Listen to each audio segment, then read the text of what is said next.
17-year-old Abigail stands frozen at Gate 23, surrounded by 5 security officers and 3 airline managers. Her hand trembles as she extends a small leather wallet toward the red-faced supervisor who just called her a liar. Inside that wallet lies something that will shatter every assumption they made about this black teenager in worn sneakers. Before we dive into what happens next, drop a comment and let us know where you're watching from. If you believe everyone deserves to be treated with dignity regardless of how they look, go ahead and hit that like button. Subscribe and turn on notifications because stories like this need to be heard. Now, let's go back to where this nightmare began.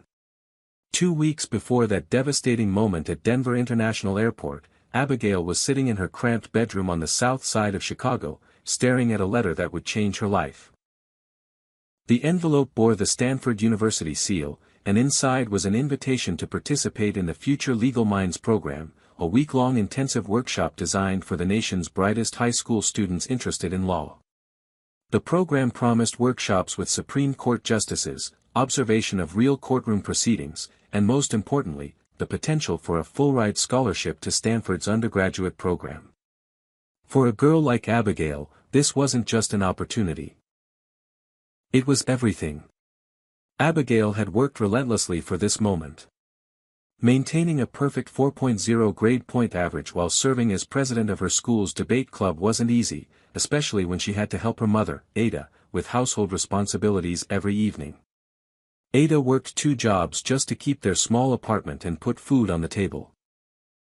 Every morning at 5, she left for her shift as a hotel housekeeper downtown, scrubbing toilets and changing sheets for guests who never looked her in the eye.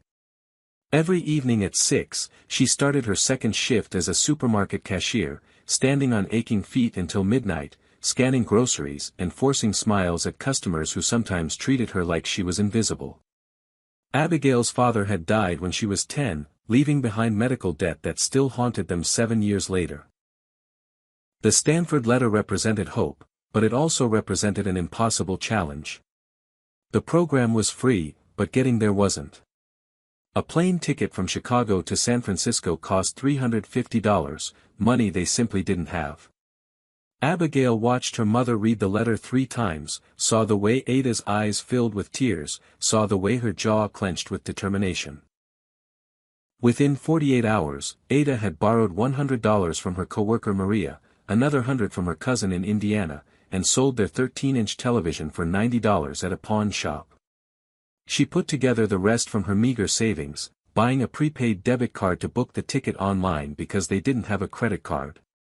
The morning Abigail left for the airport, Ada woke up at 3 to make her daughter breakfast.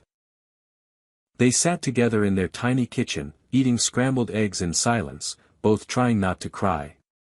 Ada packed Abigail's clothes in an old cloth bag, folding each item carefully, tucking in a family photo and a handwritten note that said, "You are worthy of every dream you chase." The only luggage Abigail had was a faded blue backpack that had seen her through 4 years of high school and a canvas tote bag with a broken zipper. Ada pressed a small envelope into her daughter's hand containing $50 in cash for food and emergencies. "Make it last," she whispered, knowing $50 wouldn't go far in California. At O'Hare International Airport, Ada walked Abigail as far as security would allow. She held her daughter's face in both hands and said, "You're going to show them what we're made of. Don't let anybody make you feel small." Abigail nodded, swallowing the lump in her throat, and walked toward the security checkpoint.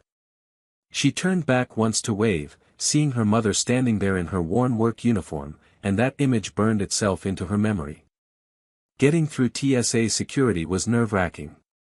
Abigail had never flown before, didn't know the rules about liquids or electronics. A male TSA agent with cold eyes watched her struggle to remove her laptop from her backpack, watched her fumble with her worn sneakers. His gaze lingered on her a few seconds too long, and she felt the weight of his suspicion even though she had done nothing wrong. But he eventually waved her through. Sitting at her gate, waiting to board, Abigail pulled out the Stanford letter one more time, reading it to reassure herself this was real. Tucked behind it in her backpack was another document, one she never showed anyone unless absolutely necessary. It was sealed in a brown envelope marked, "Confidential." Cook County Juvenile Court, and it represented another part of her life that most people would never understand. She pushed it deeper into her bag and tried to focus on the excitement of the journey ahead, completely unaware that within hours, everything would fall apart. Boarding the plane felt surreal. Abigail found her seat near the back of the aircraft, settling into the narrow space by the window. The seat beside her remained empty until the final boarding call, when a white woman in her 50s rushed down the aisle, huffing with annoyance. Her name was Adelaide, and everything about her screamed money: the tailored navy blazer, the Louis Vuitton handbag, the diamond studs glinting in her ears, the subtle scent of expensive perfume. Adelaide glanced at her seat assignment, then at Abigail, and her expression shifted almost imperceptibly. It was a look Abigail had seen countless times before, a mixture of surprise and displeasure, as if Adelaide hadn't expected to sit next to someone who looked like Abigail. Adelaide placed her designer bag on the seat first, taking her time arranging it before finally sitting down. She made a point of pulling her bag closer to her body, away from where Abigail's backpack rested near her feet. The gesture was subtle but unmistakable. When Abigail's bag accidentally brushed against Adelaide's during takeoff turbulence, the older woman jerked away as if she'd been burned, yanking her purse into her lap and muttering just loud enough to be heard, "Some people don't know how to respect other people's space." Abigail felt her face grow hot with embarrassment and anger, but she said nothing. She had learned early that responding to these microaggressions often made things worse. When the flight attendant came around with the beverage cart, Adelaide ordered a glass of red wine and a turkey sandwich without hesitation, speaking to the attendant with casual familiarity. The flight attendant, a white man in his early 30s named Aaron, smiled pleasantly at Adelaide and promised to bring her order right away. When he turned to Abigail, the smile vanished. His eyes scanned her worn clothing, her scuffed sneakers, her nervous hands clutching her phone. "What can I get you?" he asked in a flat, disinterested tone. Abigail had been on edge all morning and was incredibly thirsty. "Could I please have a cup of water?" she asked politely. Aaron's eyebrows rose slightly. "Water is $3. Cash or card?" Abigail blinked in confusion. She had assumed water was complimentary on flights. Her face must have shown her surprise because Aaron's expression hardened. "Not on this airline, sweetheart. You pay or you don't get anything." The condescension in his voice, the way he called her sweetheart like she was a child who didn't understand basic economics, made her stomach twist. She fumbled in her pocket for the envelope her mother had given her, pulling out a $5 bill. Aaron snatched it from her hand without a word, disappeared for a moment, then returned with a tiny plastic cup half filled with lukewarm water and slapped 2 crumpled dollar bills onto her tray table. "No thank you," no smile, nothing. Meanwhile, Adelaide was sipping wine from an actual glass and eating her sandwich without having produced any money at all. The rest of the flight was torture. Abigail tried to focus on the clouds outside her window, tried to review her notes for the Stanford program on her phone, but Adelaide made it impossible to relax. The woman spent 20 minutes on a phone call, speaking loudly enough for half the plane to hear. "I don't understand why they let just anyone fly these days," Adelaide complained to whoever was on the other end. "The standards have really dropped. You used to know you'd be sitting with a certain caliber of people, but now it's just a free-for-all." She glanced sideways at Abigail as she said this, making sure the message was received. Abigail's hands shook as she pulled out her backpack to distract herself. Inside, among her carefully folded clothes and toiletries, was the Stanford acceptance letter and her birth certificate, the only form of identification she had since she was too young for a driver's license and had never needed a state ID card. And beneath those documents, hidden in a zippered pocket, was the brown envelope from Cook County Juvenile Court. She checked to make sure it was still sealed, still safe, then quickly closed her bag. That envelope contained something precious and private, something that represented months of hard work and accomplishment, but she knew from experience that people made assumptions. They saw "juvenile court" and immediately thought the worst. When the plane began its descent into Denver, where Abigail had a 3-hour layover before her connecting flight to San Francisco, Adelaide stood up the moment the seatbelt sign turned off. In her haste, her purse caught on the armrest and tipped over, spilling its contents into the aisle. Lipstick, a wallet, reading glasses, breath mints, and loose receipts scattered everywhere. Abigail instinctively bent down to help, gathering the items closest to her feet. She picked up Adelaide's wallet, intending to hand it back, but before she could straighten up, Adelaide shrieked, "Don't touch my things. I know what you're trying to do." The accusation hung in the air like poison. Every passenger within earshot turned to stare.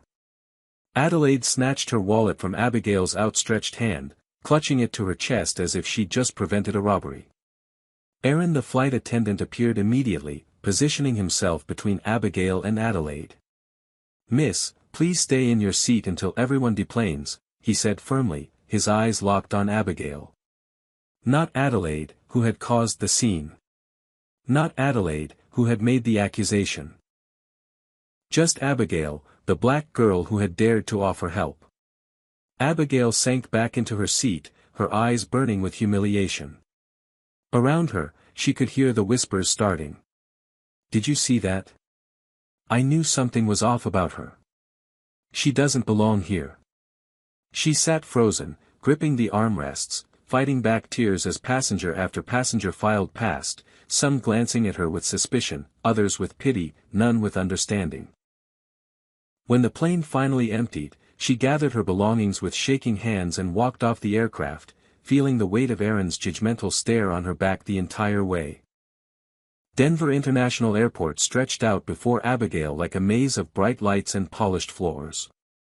She checked her phone for the gate number of her connecting flight, Gate 23, nearly half a mile away. Her legs felt like lead after the tense flight, but she forced herself to walk, rolling her shoulders to release the knots of stress. She had 3 hours until boarding, plenty of time to find some food, use the restroom, and maybe find a quiet corner to review her Stanford materials one more time. She just wanted to disappear for a while, to escape the feeling of being watched and judged. She found a seating area near Gate 23 and claimed a spot in the corner, away from the crowds. Her stomach was growling loudly enough that the man sitting 2 seats away glanced over with concern. Abigail realized she hadn't eaten since those scrambled eggs her mother made that morning, and it was now past 2 in the afternoon. She counted the remaining money in her envelope, $32. After the water on the plane, this was all she had left for the entire week in California. She needed to be careful. But hunger won out over caution, and she walked to a nearby food court, settling on the cheapest option she could find. A small pre-packaged sandwich and a bottle of water for $9. The cashier, a young woman with bright pink hair, looked at Abigail's wrinkled $20 bill with suspicion, holding it up to the light as if checking for counterfeit marks. Abigail wanted to scream that it was real money, hard-earned money, money her mother had sacrificed for, but she bit her tongue and waited in silence. Returning to her seat, Abigail unwrapped the sandwich and pulled out her folder of Stanford documents. She wanted to memorize the schedule, to prepare mentally for meeting judges and lawyers who could change her future. But as she ate, she became aware of eyes on her. 3 middle-aged white women sitting across the gate area were staring at her, not even trying to hide it. They leaned toward each other, whispering behind cupped hands, their gazes flicking from Abigail's face to her worn backpack to her scuffed shoes and back again. One of them, a woman with short blonde hair wearing a blue blazer, seemed particularly interested. Her name tag from some corporate conference was still pinned to her jacket, Adriana Mitchell, Vice President of Operations. Adriana's whispers to her companions grew more animated, and at one point, she pulled out her phone and appeared to take a photo in Abigail's direction. Abigail tried to ignore them, focusing on her papers, but the women's scrutiny made her skin crawl. What were they saying about her? What had she done to warrant such attention? She was just a teenager sitting quietly, eating a sandwich, minding her own business. But apparently, that wasn't enough. After about 15 minutes of observation, Adriana stood up decisively, smoothed down her blazer, and marched over to the customer service desk near the gate. Abigail watched with growing dread as Adriana spoke to a male airline employee behind the counter, gesturing repeatedly in her direction. The employee, whose name tag read Abel Harrison, senior gate agent, listened intently, nodding with a grave expression. He looked over at Abigail several times during the conversation, his eyes narrowing with each glance. Abel was a man in his early 50s with gray hair and the bearing of someone who took his authority very seriously. After Adriana finished speaking, he picked up a phone, made a brief call, then set it down and stepped out from behind the counter. He walked directly toward Abigail with purpose, and her heart began to race. What was happening? Had she done something wrong? Abel stopped in front of her, looming over where she sat, and said in a voice loud enough for nearby passengers to hear, "Excuse me, miss. I need to see your boarding pass and identification. Now." The command was so sudden, so aggressive, that Abigail froze for a moment. "I'm sorry, what?" she managed to say, her voice coming out smaller than she intended. Abel's expression hardened. "Your boarding pass and ID. I need to verify your travel documents." His tone suggested he expected resistance, expected trouble. Abigail's hands trembled as she unlocked her phone to pull up her digital boarding pass. She handed the phone to Abel, then dug into her backpack for her birth certificate, the only form of identification she had brought. Abel took the laminated certificate, studied it with exaggerated care, then looked at Abigail with undisguised skepticism. "This is your only ID? No driver's license? No state identification card? No student ID?" Abigail explained that she was 17, too young to have obtained her driver's license yet, and that she had accidentally left her school ID at home in her rush to pack. Abel's eyebrows rose as if she had just confirmed his worst suspicions. "So you're traveling alone, as a minor, with only a birth certificate? That's highly unusual." The way he said "unusual" made it sound like suspicious. He continued, "Where are you traveling to, and what's the purpose of your trip?" Abigail explained about Stanford, about the Future Legal Minds program, about the scholarship opportunity. With each word, Abel's skepticism seemed to grow rather than diminish. When she finished, he actually laughed, a short, harsh sound. "Stanford? A scholarship program? You?" The disbelief in his voice was like a slap across the face. Abigail felt her cheeks burn with humiliation and anger. "Yes, Stanford. I was invited. I can show you the letter." She reached into her backpack again, pulling out the official acceptance letter with the Stanford seal. Abel snatched it from her hands, reading it slowly while Abigail waited, barely breathing. After what felt like an eternity, Abel handed it back with a dismissive shake of his head. "This could be fake. Anyone with a computer and a printer can make something that looks official. How do I know you didn't create this yourself?" The accusation hung in the air between them. Around them, passengers had stopped what they were doing to watch the confrontation. Some looked concerned, others looked curious, but none stepped forward to help. Abel pulled out his radio and spoke into it quietly, and within minutes, 2 airport security officers appeared. One was a tall black man named Abraham Williams, the other a petite white woman named Adelaide Foster. The irony of her sharing a name with the awful woman from the plane wasn't lost on Abigail, and she almost laughed hysterically at the absurdity of it all. But there was nothing funny about the way these 2 officers flanked her, their hands resting casually on their belts near their weapons. Abraham spoke first, his voice neutral but firm. "Miss, we've received a report of suspicious activity. We're going to need you to come with us to answer some questions." It wasn't a request. It was an order. They led Abigail to a small room tucked behind the customer service desk, away from the public eye. It wasn't exactly an interrogation room, but it felt like one, windowless, with harsh fluorescent lighting and uncomfortable plastic chairs arranged around a small table. Abel followed them in, along with Adriana, the woman who had started this entire nightmare. Adriana positioned herself near the door as if to prevent Abigail from escaping, her arms crossed, her expression one of grim satisfaction. Abraham gestured for Abigail to sit, and she did, her backpack clutched in her lap like a shield. Adelaide, the security officer, pulled out a notebook and pen, preparing to document everything. Abraham began the questioning, his tone professional but cold. "What's your full name?" Abigail answered, "Abigail Rose Thompson." "Date of birth?" "March 14, 2007. "Home address?" She gave her address on the south side of Chicago, watching as Adelaide wrote everything down. Abraham continued, "Who purchased your plane ticket, and how was it paid for?"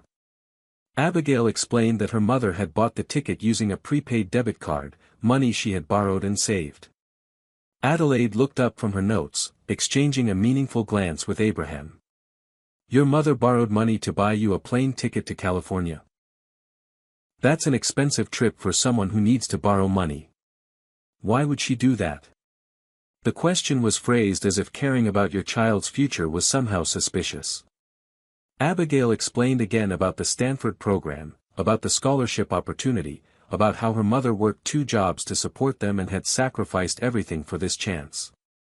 But instead of understanding, she saw doubt growing in their eyes. Adelaide leaned forward, her voice taking on a false gentleness that was somehow more insulting than outright hostility. "Sweetheart, I understand you might be scared right now, but we need you to tell us the truth. Are you running away from home? Are you in some kind of trouble? You can tell us. We're here to help."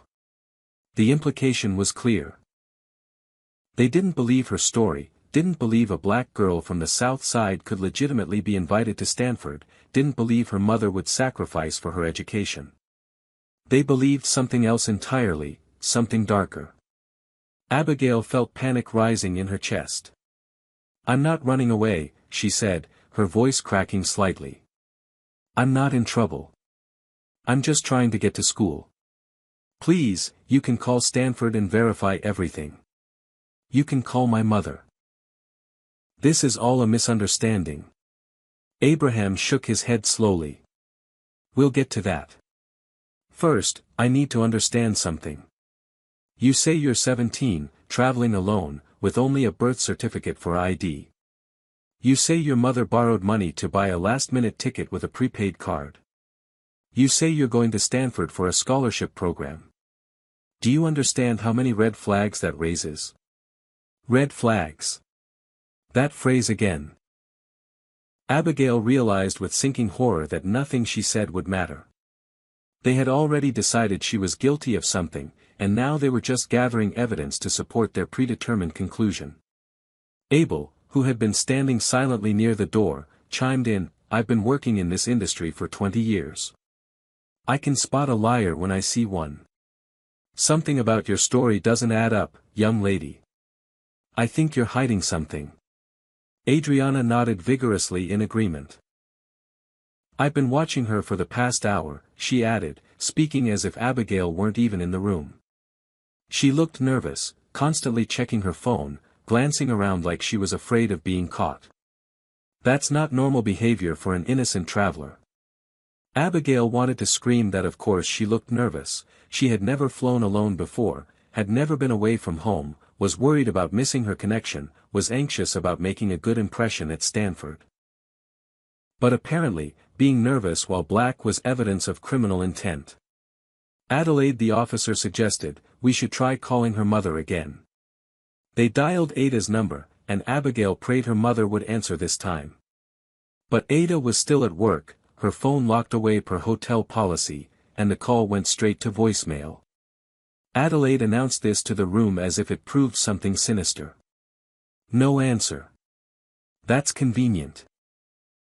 Abraham added, "We'll keep trying, but in the meantime, Miss Thompson, you're going to need to stay here while we investigate further."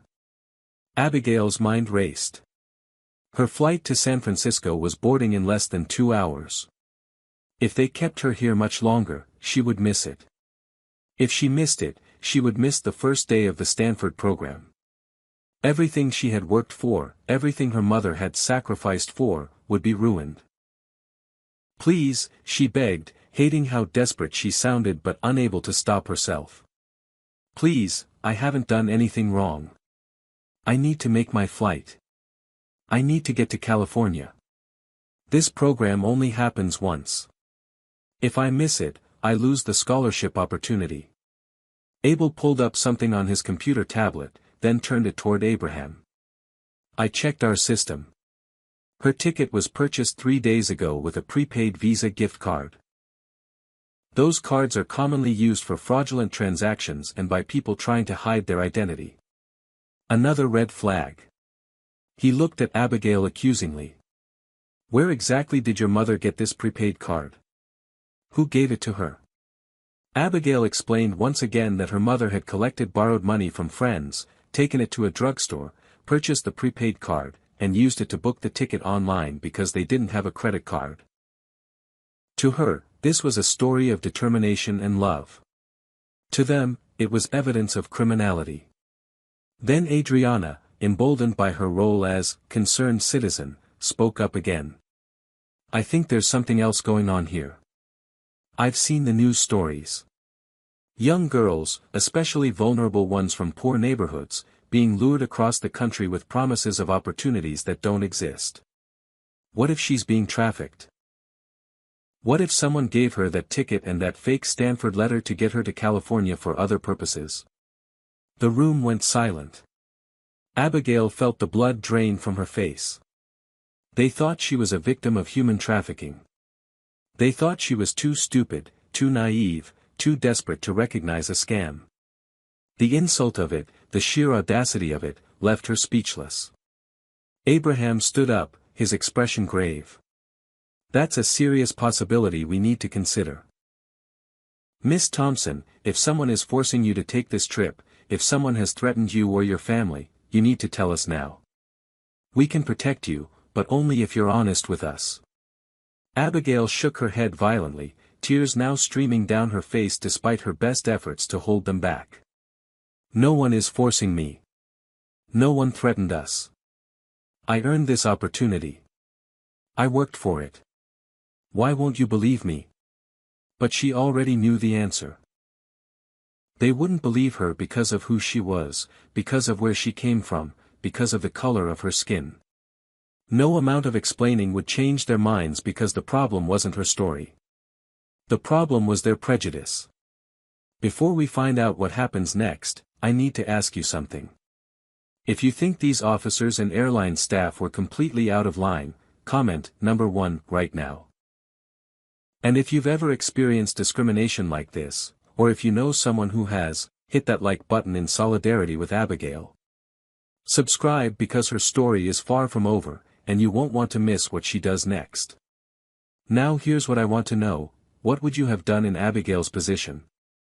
Would you have kept your cool, or would you have demanded a lawyer? Drop your thoughts in the comments. And will that mysterious envelope from the juvenile court save her, or will it make everything worse? Let's find out. Abraham made the decision to escalate. He stepped out of the room briefly, spoke into his radio, and within 10 minutes, 2 Denver airport police officers arrived. The first was Officer Adam Clark, a tall white man with broad shoulders and a stern expression that suggested he had seen everything and trusted no one.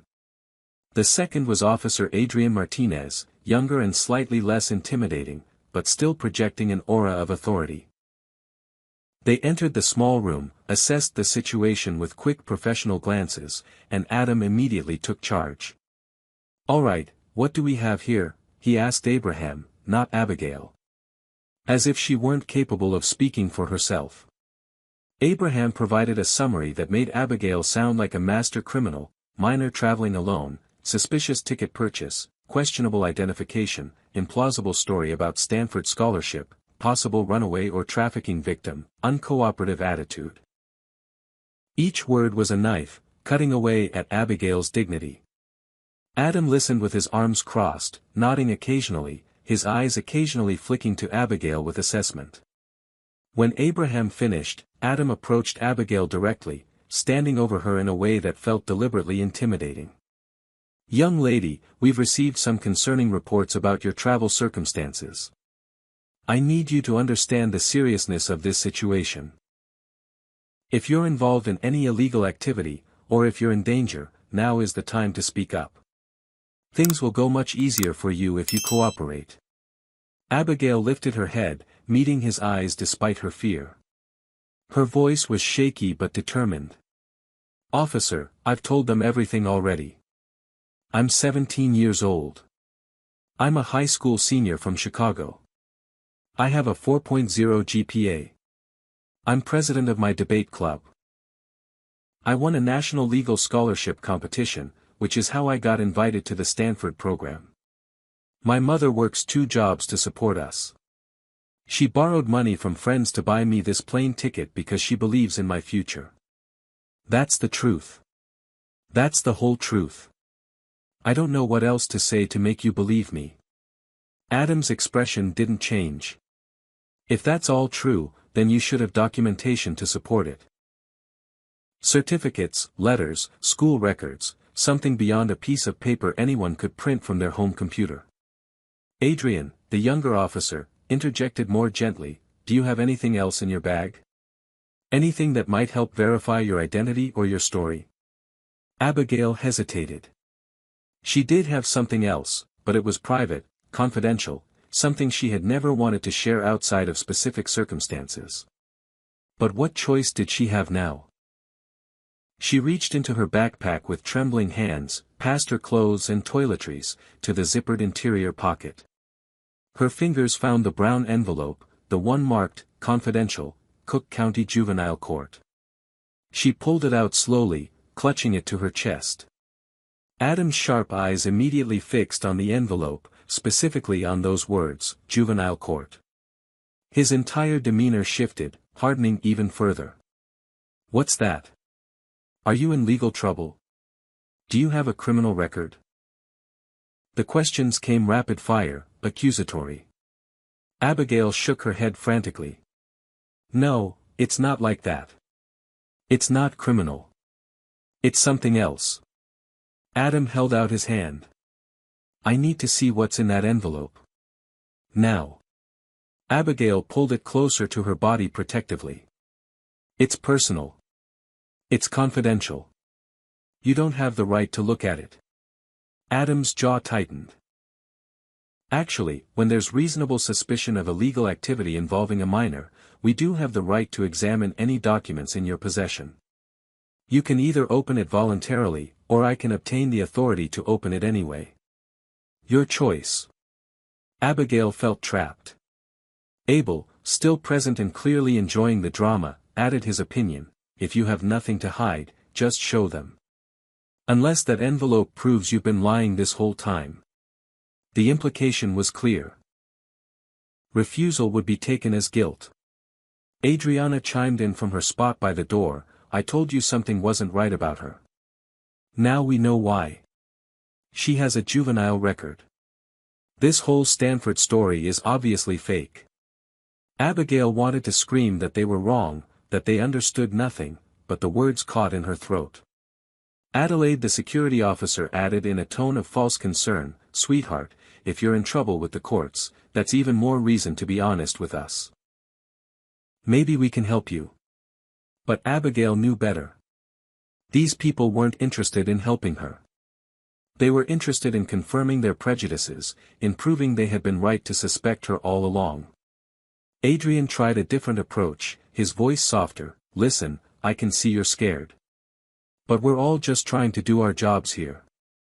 If that envelope contains something that explains your situation, something that clears up these questions, then it's in your best interest to show us. Wouldn't you rather resolve this now than miss your flight? That last sentence was the manipulation that broke through her resistance. Miss her flight. Lose Stanford. Lose everything. She couldn't let that happen. Just then, a new person entered the room, escalating the situation even further. Aidan Walsh, the airline's shift supervisor, had been called in to make executive decisions about whether Abigail would be permitted to fly.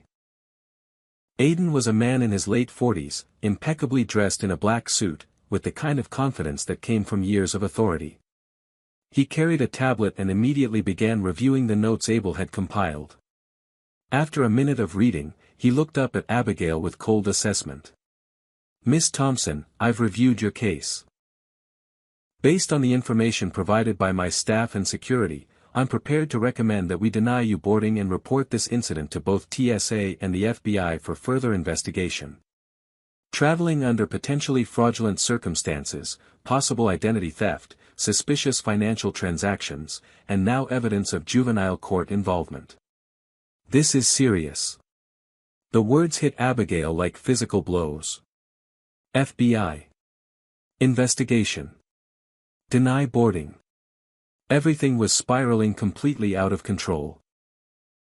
She looked around the room at all the faces staring at her with suspicion, judgment, and in some cases, satisfaction. Adriana looked vindicated. Abel looked smug. The security officers looked stern. The police officers looked impatient.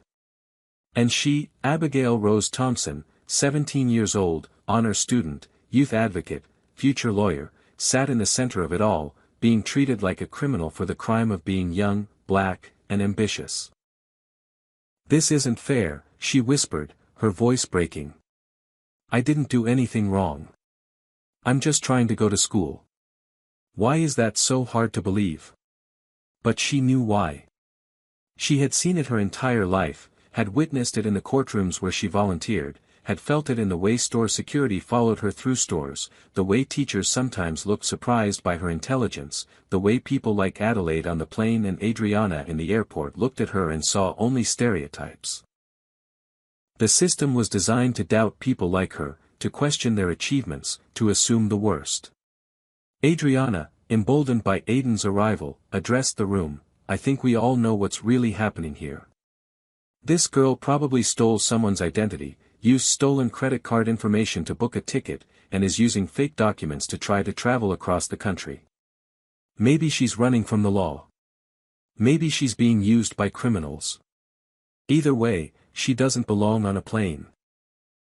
The casual cruelty of those words, delivered with such certainty, such righteousness, nearly broke Abigail completely.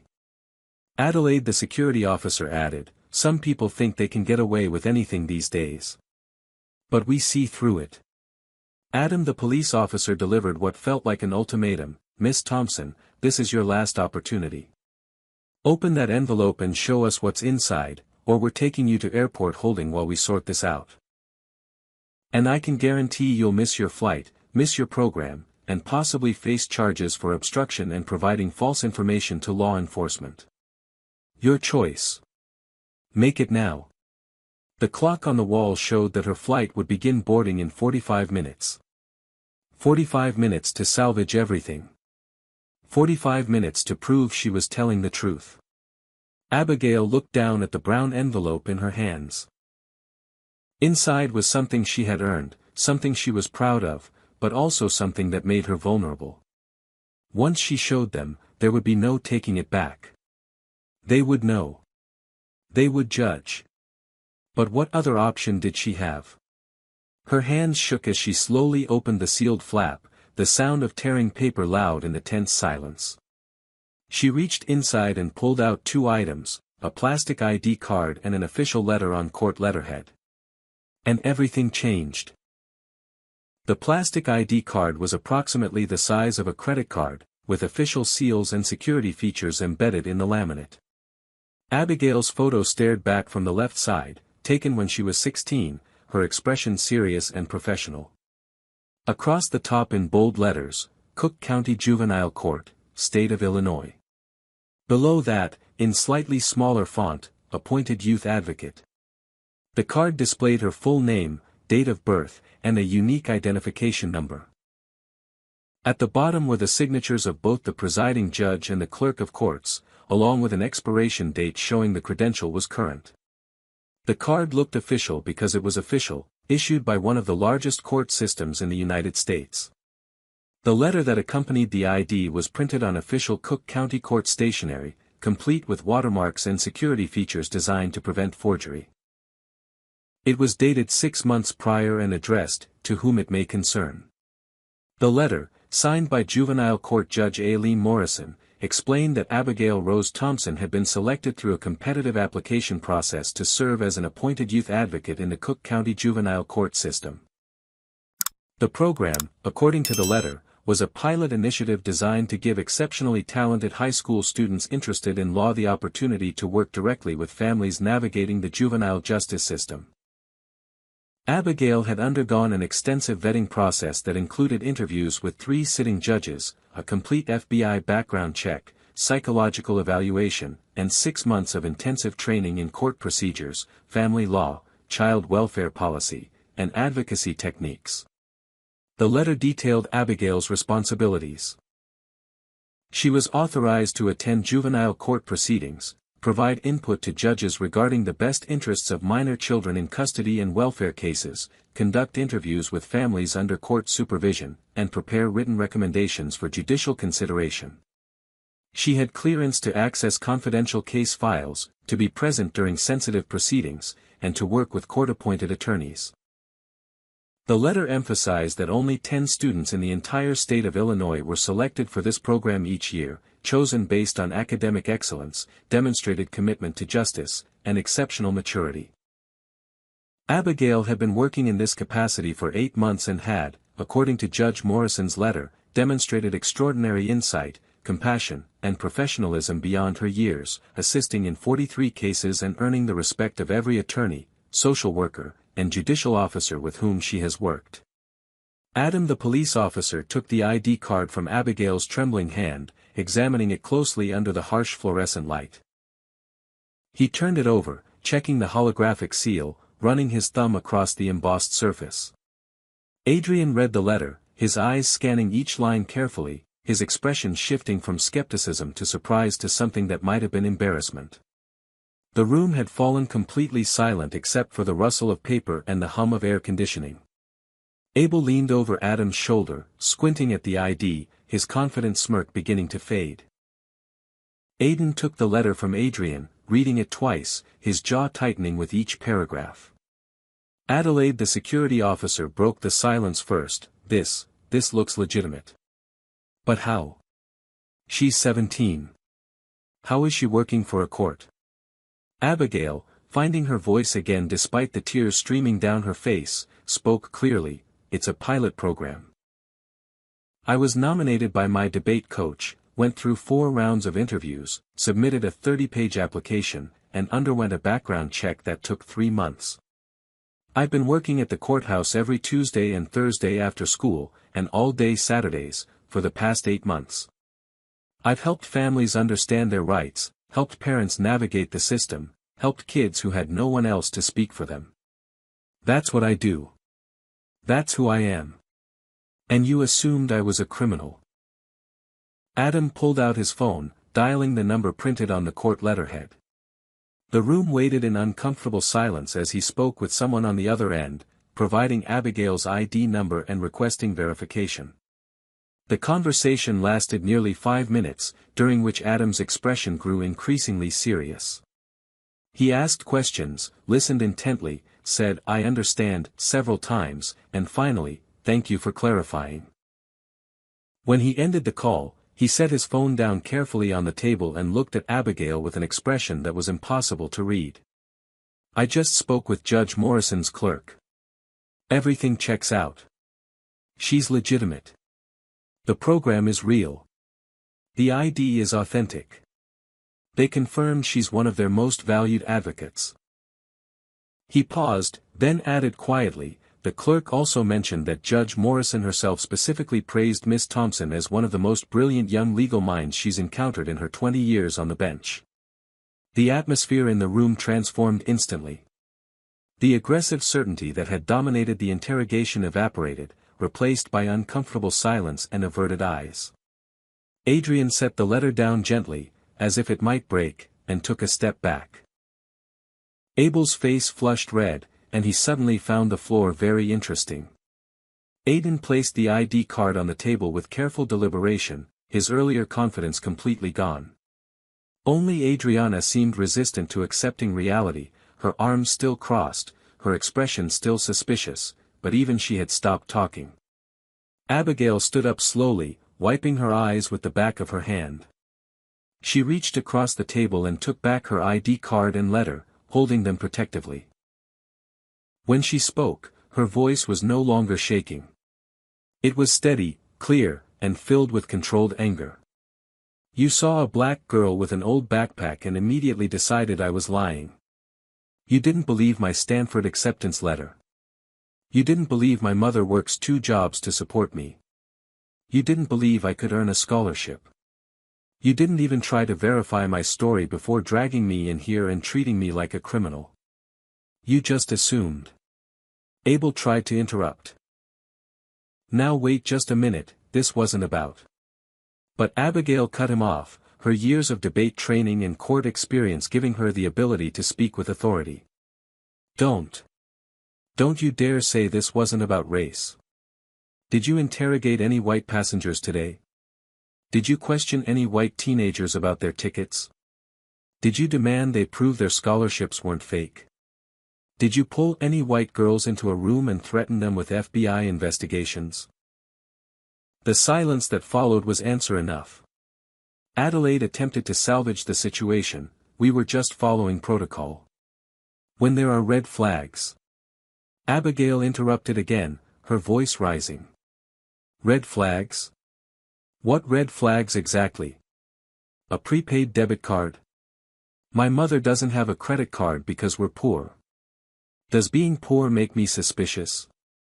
Being 17 and traveling alone? Thousands of teenagers fly alone every day. Having a birth certificate instead of a driver's license? I'm not old enough to drive yet. Which of those things would have been a red flag if I were white?" Adriana finally spoke, defensive and defiant. "I still think we did the right thing. Better safe than sorry. In this day and age, you have to be cautious about." Abigail spun to face her, and the fury in her expression made Adriana's words trail off. "Cautious about what? About successful black teenagers? About poor families sacrificing for education? About girls from the South Side having dreams? You saw me sitting quietly, eating a sandwich, minding my own business, and you decided I was suspicious enough to report. You didn't see a straight-A student. You didn't see someone dedicating her weekends to helping families in crisis. You didn't see a daughter trying to make her mother proud. You saw a stereotype, and you weaponized it against me." The words hung in the air like an indictment, which is exactly what they were. Abigail had spent months in courtrooms, learning about evidence and testimony and justice. She knew how to build a case, and she had just built an airtight one against everyone in this room. No one could meet her eyes. No one had a response that wouldn't sound like exactly what it was, excuse-making for prejudice. While the people in that small room struggled with their shame and discomfort, something else was happening outside. One of the passengers who had been waiting near gate 23, a woman named Aisha Williams, had witnessed the entire confrontation from the beginning. She had seen Adriana pointing at Abigail and making accusations. She had seen the security officers escort the teenager away. She had seen the police arrive. And she had recorded most of it on her phone. Now, sitting at the gate, Aisha was uploading the video to her social media accounts with a detailed caption explaining what she had witnessed: a black teenager being detained, questioned, and humiliated while white passengers walked by without a second glance. Within minutes, the video began to spread. Within an hour, it would be viral. But Abigail didn't know that yet. She was still in the interrogation room, finally checking her phone as it buzzed repeatedly. 15 missed calls from her mother. 30 text messages. Voicemails piling up. Ada had finally gotten off her shift and seen the emergency messages Abigail had managed to send between questioning sessions. Now she was frantic, calling repeatedly, desperate to know if her daughter was safe. Abigail's hands shook as she called her mother back, and the moment Ada answered, the dam broke. She sobbed into the phone, trying to explain what had happened, the words tumbling out in a jumbled, tearful rush. Ada's voice came through the phone loud enough for everyone in the room to hear, and she was furious. They did what? They accused you of what? Put one of them on the phone right now. Right now. Adam, the police officer, reluctantly took Abigail's phone, identifying himself. What followed was a verbal assault that made everyone in the room wince. Ada, normally soft-spoken and deferential, unleashed years of pent-up frustration and fear. You detained my daughter without cause. You interrogated a minor without a parent present. You accused her of crimes she didn't commit. She's 17. She has rights. I'm calling every lawyer I can find, I'm calling the ACLU, I'm calling the NAACP, and I'm calling every news station in Chicago. Ada demanded to speak with supervisors, with airport management, with anyone in authority. She threatened lawsuits, discrimination complaints, and public exposure. And she had every right to be angry. Aiden, the airline supervisor, realizing the situation was spiraling toward a public relations disaster and potential legal liability, tried to de-escalate. Ma'am, I understand your concern. There has been a misunderstanding, and we sincerely apologize. Your daughter is free to go, and will ensure she makes her flight. But when Abigail looked at the clock, her heart sank. Her flight had departed 7 minutes ago. She had missed it. Everything she had worked for, everything her mother had sacrificed for, gone. She can't make her flight, Abigail said hollowly. It already left. Aiden pulled out his tablet, typing rapidly. We'll book you on the next available flight to San Francisco. There's one departing at. He checked, 8:45 tonight. It arrives at San Francisco at 11:30 p.m. local time. Abigail did the math in her head. Even if the flight left on time, even if there were no delays, she wouldn't arrive at Stanford until well after midnight.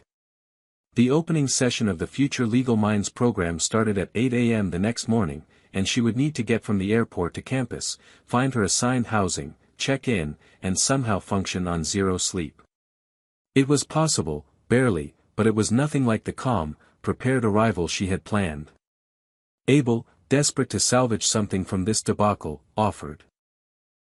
We'll upgrade you to first class at no charge, and provide meal vouchers for the wait. The offer felt insulting, a band-aid on a gunshot wound. Abigail looked at him with contempt. I don't want your vouchers. I want an apology. A real one. From everyone who treated me like I was less than human. Abel opened his mouth, closed it, opened it again. We were just doing our jobs. Following procedures. Abigail's eyes flashed. Your procedures are broken. Your assumptions are broken. Your training is broken.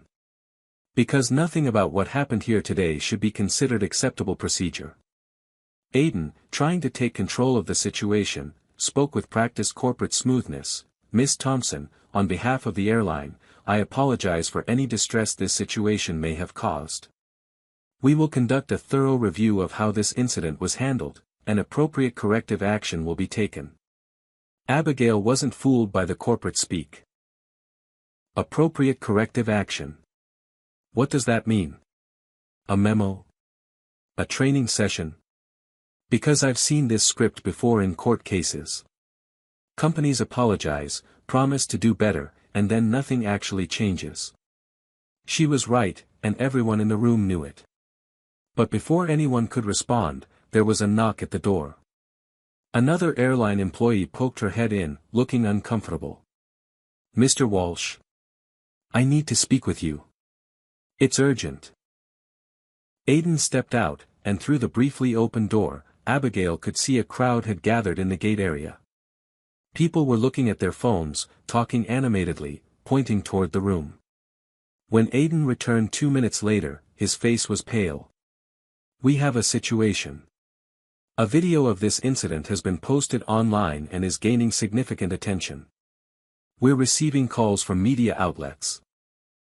He looked at Abigail with something between concern and calculation, probably wondering if she had orchestrated this somehow. But Abigail had no idea what he was talking about. She had been too occupied with being interrogated to think about documentation. What she didn't know yet was that Aisha's video had already been shared thousands of times. The hashtag Justice for Abigail was beginning to trend. Civil rights organizations were taking notice. Prominent lawyers were offering pro bono representation. Local and national news outlets were requesting interviews. A story that had started as a quiet injustice in an airport corridor was becoming a public reckoning with racial profiling in American travel. And the people who had dismissed, doubted, and detained Abigail were about to face consequences they had never anticipated. Another person entered the room then, a black woman in her 40s wearing jeans and a travel-worn jacket, carrying a small rolling suitcase. This was Aisha Williams, the woman who had recorded everything. She looked directly at Abigail. "I saw what they did to you. I recorded it. And I posted it because people need to see. People need to know this is still happening." Abigail didn't know whether to thank her or to feel mortified that her humiliation was now public. But Aisha continued, "Don't let them make this go away quietly. Don't let them sweep it under the rug with vouchers and empty apologies. What happened to you matters. Your story matters." Another passenger, a white man in his 60s named Alan Richardson, appeared behind Aisha. "I was on your flight from Chicago. I saw how that flight attendant treated you, how that woman accused you of trying to steal from her. It was disgraceful then, and this is disgraceful now. I'll testify to what I witnessed if it helps." More people began to speak up, passengers who had noticed, who had been uncomfortable, who had known something was wrong but hadn't known how to intervene. The solidarity was unexpected and overwhelming, and for the first time since this nightmare began, Abigail felt less alone.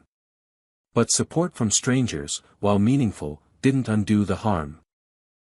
Abigail looked at the officials who had put her through this ordeal and said clearly, making sure her words were heard and understood, "I want everything that happened here documented. Every word, every action. I want names, badge numbers, employee IDs. Because I'm not letting this go. People need to know what happens when you're black in America, even when you've done everything right, even when you have perfect grades and a perfect record and are trying to achieve something meaningful. People need to know that none of that matters if the people in power decide you don't belong." She pointed to the camera mounted in the corner of the ceiling, the security camera that had been recording everything. "All of this is on tape. And if that footage mysteriously disappears, if this incident gets buried in bureaucracy, then everyone will know exactly what kind of system we're dealing with." It was a challenge, direct and unflinching, from a 17-year-old to adults with authority. And none of them had a response that didn't sound like capitulation or excuse.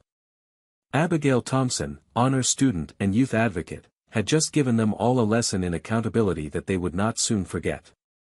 The evening flight to San Francisco was nothing like the morning's nightmare. True to Aiden's promise, Abigail was seated in first class, row 2, window seat. The cabin was spacious and quiet, a world away from the cramped economy section where Adelaide had made her feel so unwelcome. But the upgrade felt hollow, compensation that couldn't undo the hours of humiliation. She settled into the wide leather seat, placed her battered backpack in the space in front of her, and tried to process everything that had happened. Her mind was a chaos of emotions, anger, exhaustion, sadness, and a strange, numb disbelief that this had actually occurred. A flight attendant approached, a black woman in her mid-30s with kind eyes and a gentle smile. Her name tag read Amy Patterson. Amy knelt beside Abigail's seat so they were at eye level and spoke softly. "I heard about what happened at the gate. Word travels fast among crew. I'm so sorry you went through that. Nobody should be treated that way." There was genuine compassion in her voice, and Abigail felt her carefully constructed composure crack slightly. Amy continued, "If you need anything during this flight, anything at all, you just let me know. And I mean anything, water, food, blankets, or just someone to talk to." As the plane climbed to cruising altitude, Amy brought Abigail a meal even though she hadn't asked for one, pasta with vegetables, a side salad, warm bread, and a dessert. "You need to eat," Amy said simply. You've had a terrible day, and you have a big event tomorrow. You need your strength. The kindness, small and practical, meant more than any corporate apology. Later, when most passengers had fallen asleep, Amy returned and sat in the empty seat beside Abigail. They talked in whispers, two black women sharing experiences of navigating spaces that often felt hostile to their existence. Amy told stories about passengers who had refused her service because of her race, about being followed in airport employee areas by security who assumed she didn't belong, about the constant low-level stress of proving she deserved to be where she was. It never really stops, Amy said quietly. You just learn to carry it better. Abigail shared about her work at the juvenile court, about the families she helped, about seeing how systemic prejudice operated at every level. That's why I want to be a lawyer, she explained. To fight this. To change this. To make sure other kids don't have to go through what I went through today. While they talked, Abigail's phone continued to buzz with notifications. Her social media mentions had exploded. The video Aisha posted had been viewed over 2 million times. News outlets were calling it another example of flying while black, drawing comparisons to other high-profile incidents of racial profiling. Prominent civil rights attorneys had publicly offered to represent Abigail if she chose to pursue legal action. A U.S. senator had tweeted about the incident, calling it unacceptable and emblematic of the systemic biases that persist in our public institutions. The hashtag Justice for Abigail was trending nationally. People were sharing their own stories of discrimination in travel, creating a flood of testimony about the daily indignities faced by black travelers. But Abigail wasn't ready to process all of that yet. She turned off her phone's notifications and tried to rest, though sleep was impossible. When the plane finally began its descent into San Francisco, she looked out the window at the lights of the Bay Area spread below like scattered stars. Somewhere down there was Stanford, was her future, was everything she had been working toward. She had made it, barely, despite everything that had tried to stop her. Ainsley Martin, a Stanford program coordinator, was waiting at the baggage claim with a handwritten sign bearing Abigail's name. Ainsley was a white woman in her early 50s with graying hair pulled back in a practical bun, wearing Stanford-branded clothing and an expression of genuine concern. The moment she saw Abigail, she rushed forward and, after a moment's hesitation, pulled the exhausted teenager into a hug. "Oh sweetheart, we heard what happened. I'm so sorry. That should never have happened to you." The sympathy, combined with exhaustion and stress, finally broke through Abigail's defenses, and she cried on this stranger's shoulder in the middle of the airport while travelers walked past with curious glances. In the car during the hour-long drive to Palo Alto, Ainsley explained that the Stanford program directors had seen the viral video and had immediately reached out to the airline to express their outrage. "We don't tolerate discrimination of any kind," Ainsley said firmly. "And the fact that one of our future Legal Minds participants was treated that way while traveling to our program? Unacceptable. The university's legal team is already looking into it." She also told Abigail that the first day schedule had been adjusted slightly. "You're not expected at the opening session at 8. We've arranged for you to join at 10:30 after you've had a chance to sleep, shower, and eat properly. Your well-being matters more than punctuality." They arrived at Stanford's campus after 1 in the morning. The grounds were quiet and beautiful, old trees and classical architecture illuminated by soft pathway lighting. Ainsley helped Abigail get settled in her assigned dorm room, a small but comfortable space with a desk, bed, and a view of a courtyard. "Try to get some sleep," Ainsley said gently. "Tomorrow is a new day, and this is your time to shine." After she left, Abigail sat on the edge of the bed, too wired to sleep despite her exhaustion. She thought about her mother, alone in their apartment in Chicago, probably awake with worry. She sent a text, "I'm here. I'm safe. I love you. We made it." The next morning, Abigail attended the opening session of the Future Legal Minds program at 10:30 as arranged. She had managed about 4 hours of sleep, showered, and dressed in her nicest outfit. A simple black skirt, white blouse, and the only pair of dress shoes she owned. When she entered the large auditorium where the session was being held, she expected to quietly slip into a back row seat. Instead, something unexpected happened. The 200 students and faculty members already assembled noticed her arrival, and spontaneously, they stood. They stood and they applauded, a standing ovation that lasted nearly a minute. Abigail froze in the doorway, overwhelmed and confused, until Ainsley gently guided her to a reserved seat in the front row. Justice Alana Grant, a California Supreme Court justice and the day's keynote speaker, was at the podium. She waited for the applause to fade, then spoke directly to Abigail. Yesterday, one of our brightest participants faced an injustice that no one should ever experience. Abigail Thompson was profiled, detained, and humiliated simply because of the color of her skin and the assumptions people made about her. But she didn't break. She stood tall, presented her truth with dignity, and reminded everyone in that airport that accomplishments and character cannot be erased by prejudice. Justice Grant paused, letting her words sink in. "Abigail, would you please stand?" Abigail rose shakily to her feet, feeling hundreds of eyes on her, but these looks were different from yesterday's. These were looks of respect, solidarity, and welcome. Justice Grant continued, "This is why we do what we do. This is why the legal system desperately needs diverse voices, strong voices, voices that understand injustice firsthand because they have lived it. Abigail represents the future of American jurisprudence, and I, for one, cannot wait to see what she accomplishes. Welcome to Stanford, Abigail. Welcome home." The applause resumed, even louder this time, and Abigail couldn't stop the tears from flowing. But these were different tears, tears of relief and validation and hope. A young woman sitting beside her, Alba Martinez, a black student from New York City, squeezed her hand. "You made it," Alba whispered. "Against everything they threw at you, you made it." And in that moment, in that auditorium full of future lawyers and advocates, Abigail finally felt what she had been denied at the airport. She felt seen, believed, and valued for exactly who she was. 3 months passed, months filled with intensive learning, late-night study sessions, and the formation of friendships that would last a lifetime.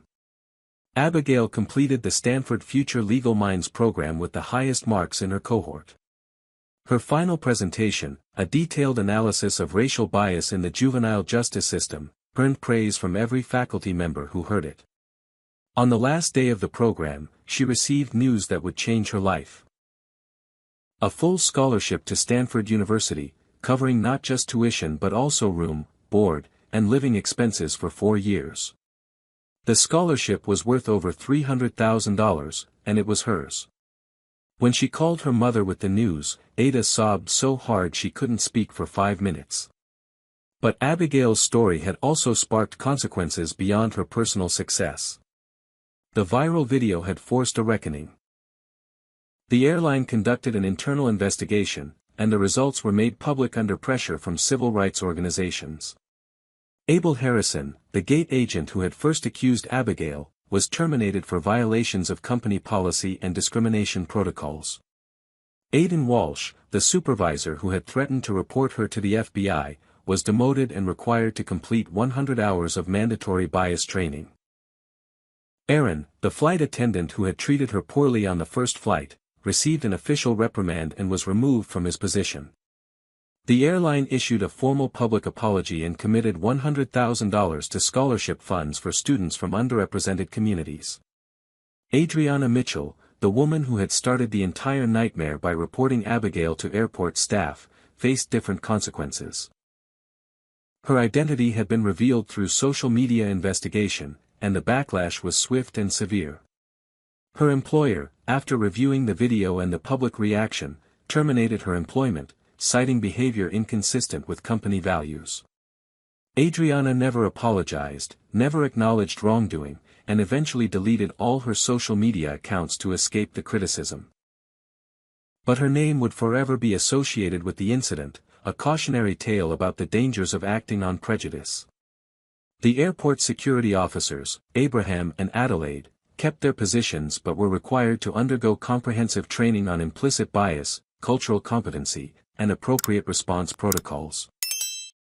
The Denver Airport Police Department implemented new policies requiring documented justification before detaining minors and mandating that parents be contacted immediately in any case involving travelers under 18. These were small changes, perhaps insufficient, but they were changes nonetheless, tiny steps toward a more just system.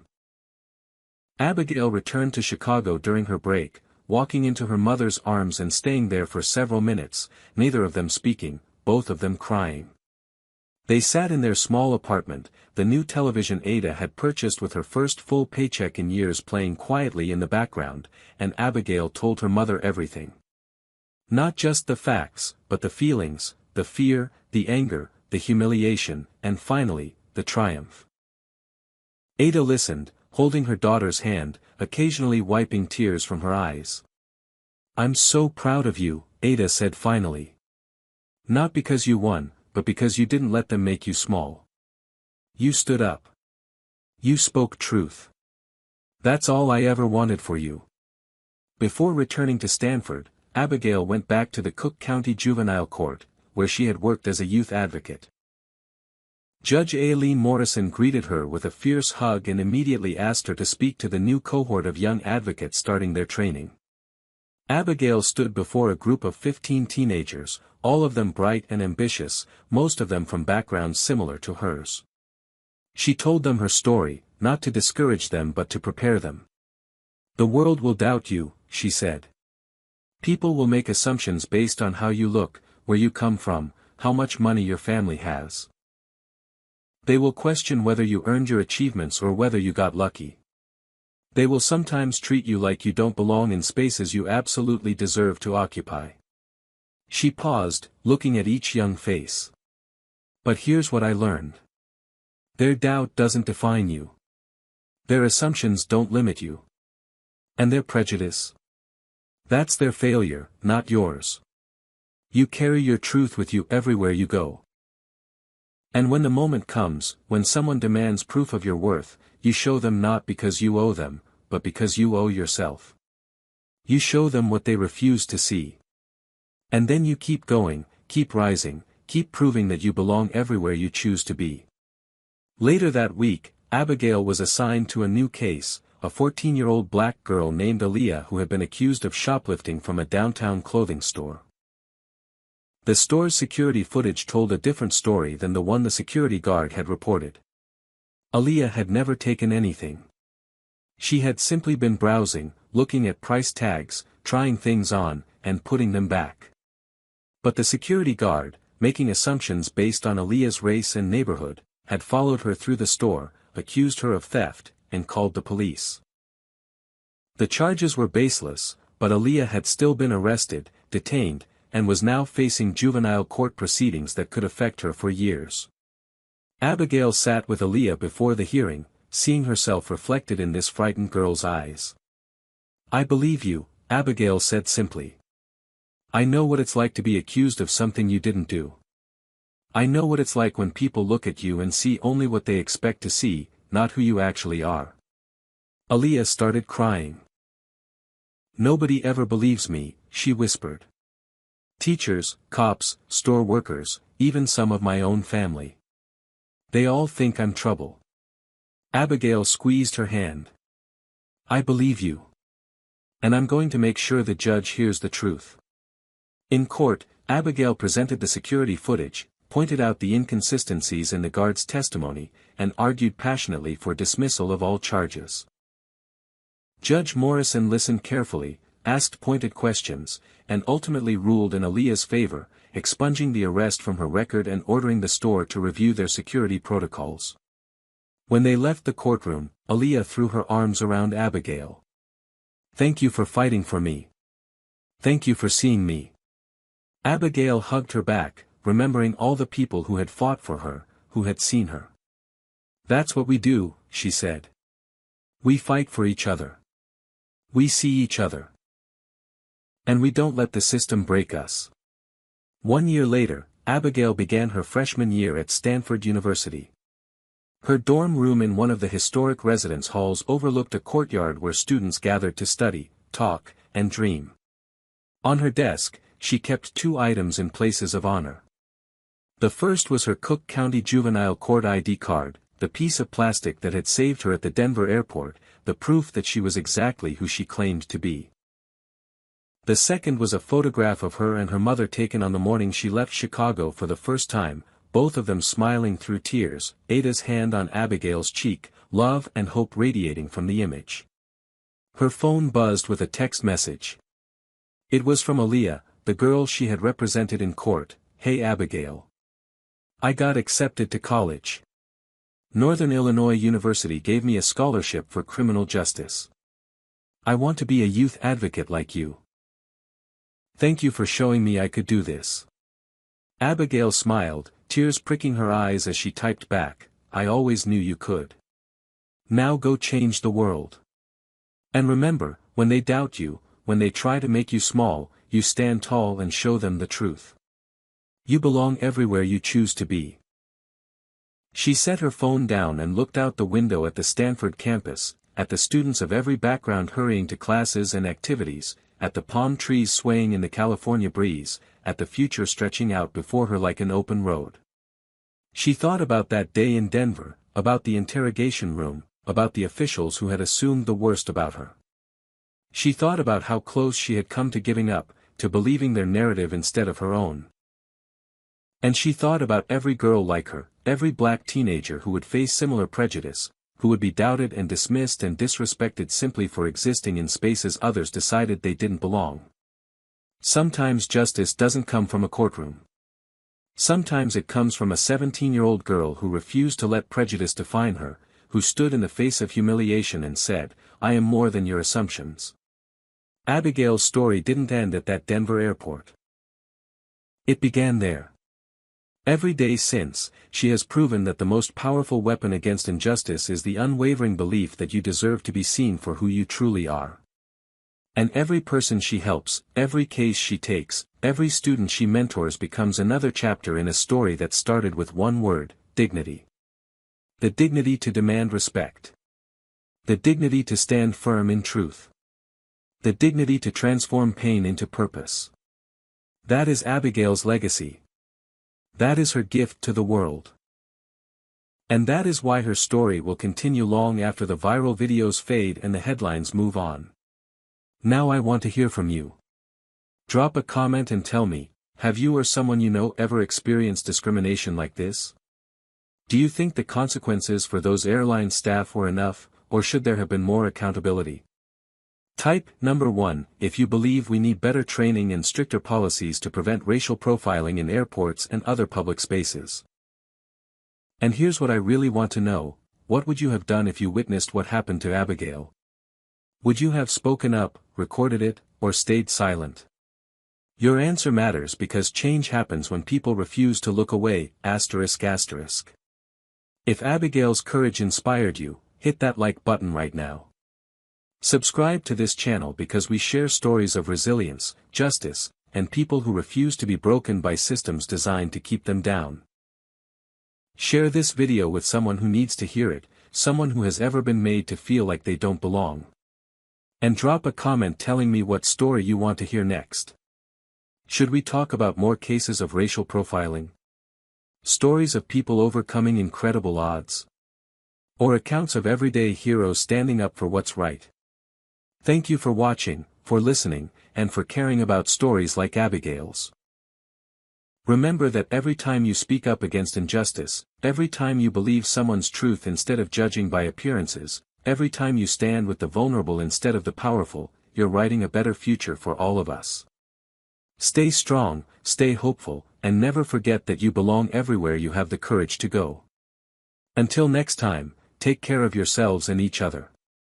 This story teaches us profound lessons about prejudice and perseverance in modern America. First, it reveals how implicit bias operates even among people who believe they're simply following procedures. The airline staff and security officers didn't see themselves as discriminatory, yet every decision they made was filtered through racial assumptions. They questioned Abigail's credentials not because of evidence, but because her appearance didn't match their expectations of who belongs in prestigious programs. Second, the story demonstrates that excellence and achievement don't shield black individuals from suspicion. Despite perfect grades, national recognition, and official court credentials, Abigail was still treated as guilty until proven innocent. This reveals a harsh reality: success doesn't erase stereotypes in the eyes of those who refuse to see beyond skin color. Third, we learn the importance of documentation and witnesses. The viral video transformed a private injustice into public accountability, proving that visibility matters in fighting systemic discrimination. Fourth, Abigail's experience shows us that dignity cannot be taken, only disrespected. She maintained her composure, presented her truth, and refused to internalize the shame others tried to impose on her. Finally, this story reminds us that individual acts of prejudice reflect broader systemic problems requiring institutional change. One person's courage can spark necessary conversations about bias training, policy reform, and accountability measures. The question isn't whether discrimination exists, it's whether we'll stand against it when we witness it happening. What would you have done if you saw Abigail being detained and interrogated? Would you have recorded it like Aisha did, or would you have intervened directly? Drop a comment sharing your thoughts. Have you or someone you love ever been profiled because of race? Tell your story below because every voice matters in this conversation. If you believe no teenager should ever be treated the way Abigail was treated, show your support by hitting that like button right now. Subscribe to this channel if you want more stories about resilience, justice, and people who refuse to let prejudice define them. Turn on notifications so you never miss when we share these important narratives. And please, share this video with your friends, family, and social networks because stories like Abigail's need to reach beyond this screen. They need to spark conversations at dinner tables, in classrooms, and in boardrooms where policies get made. Thank you for watching, for listening, and for caring enough to stay until the end. Your engagement tells platforms that these stories matter, that racial justice matters, that black lives and black dignity matter. I appreciate every single one of you who took time from your day to witness Abigail's journey. May her courage inspire you to stand up, speak out, and fight for a world where everyone is judged by their character and achievements, not by the color of their skin. Stay blessed, stay strong, and keep fighting the good fight. Until next time, remember that change begins with awareness, continues with action, and succeeds when good people refuse to stay silent.